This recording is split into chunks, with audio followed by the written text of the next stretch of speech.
Durand Eastman Park is a 977-acre, 3.95 square kilometers park located partly in Rochester and partly in Irondequoit, New York. It is administered by the Monroe County Parks Department under agreements with the City of Rochester and the Town of Irondequoit.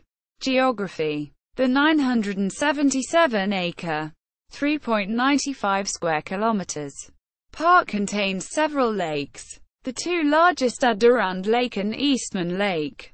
The park's northern boundary is defined by 5,000 feet, 1,500 meters, of Lake Ontario coastline. The most commonly used parts of the park are within Rochester.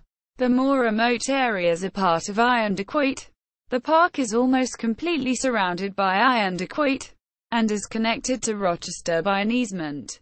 History: at the turn of the century, Dr. Henry S. Durand owned a summer camp in Irondequoit. He and his friend George Eastman saw a need for a public park in the area, and towards this end, bought a number of farms around the Durand property. On January 28, 1907, they offered their land to the City of Rochester, to be used as a public park forever. A tract of land of about 484 acres situate in the town of Irondequoit on Lake Ontario, thus giving the common citizen rights to nearly a mile of public beach and adjacent lands on the lake's shoreline. 1 year later, the land was transferred to the city. Durand Eastman Park was formally dedicated on May 22, 1909. Historically, the beach at Durand Eastman was much wider than it is today. In 1915, bathhouses were built on the lakeshore. They became unusable in 1949 due to rising water levels. The buildings were eventually demolished.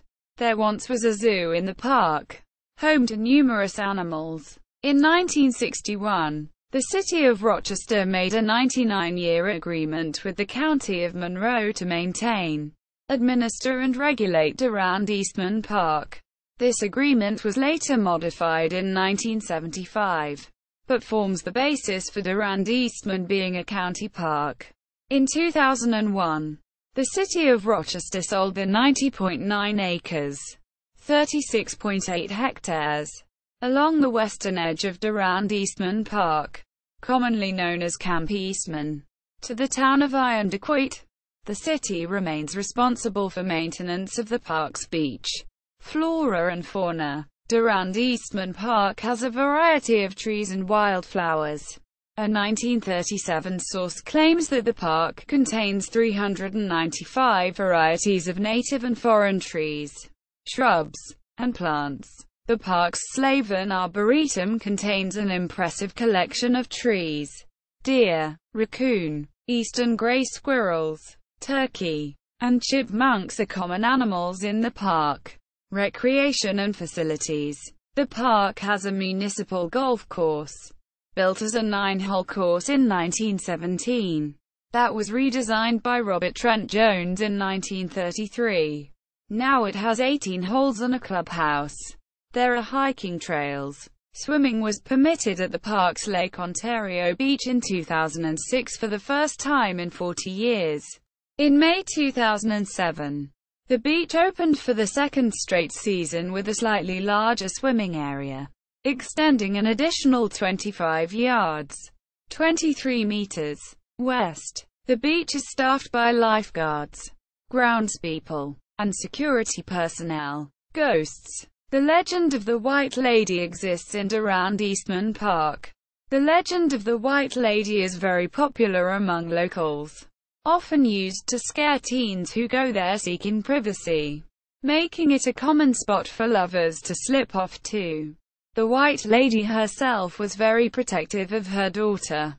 She often warned her to never go near any men, telling her that they were ill-willed.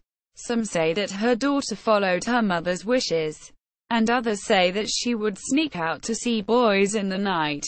On one of these nights, the daughter told her mother that she was going out for a walk along the shore, and would be back soon. When her daughter never returned, The woman was positive that her daughter had been raped and/or murdered. Every evening the neighbors would see her walking along the shores of the beach, calling her daughter's name. Other times they would see her walking in the forest with her German Shepherd, looking for where her daughter was buried, always in a white dress.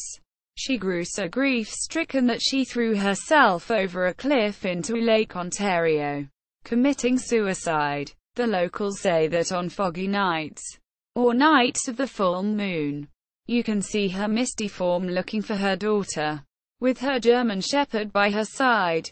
They also say that she takes a certain disliking to men, especially those who are hurtful towards women. Some say that she even rattles their cars and chases them toward the lake, but never harms the woman accompanying them. Monroe County Parks Department page. City of Rochester page.